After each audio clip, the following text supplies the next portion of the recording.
Here's High Shoals Falls. Backing down. It opens up into this.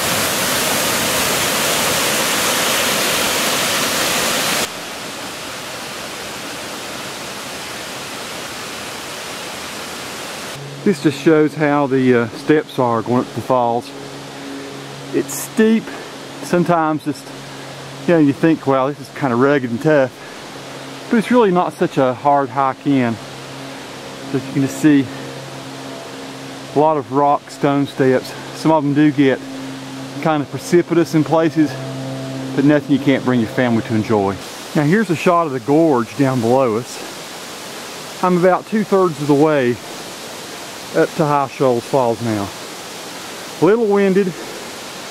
Here is kind of the rest of what my journey holds. You can see the falls just a little bit through the trees there. So that's where we're headed, High Shoals Falls.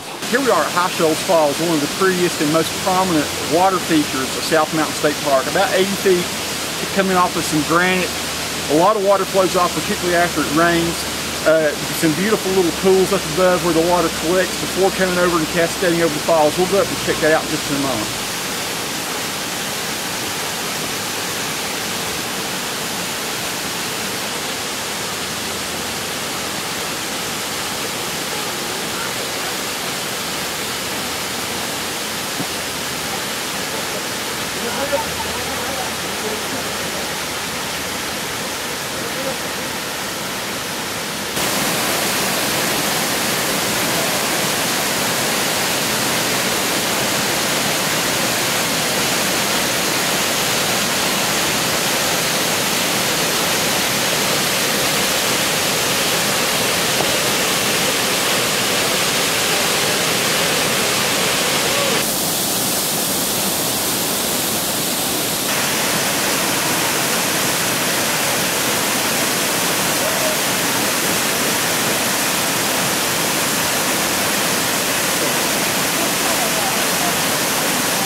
Here's the waterfall up above the waterfall, up above High Shoals Falls. Here's where the creek is coming off, and it comes into a big pool here, and there's several of these up here.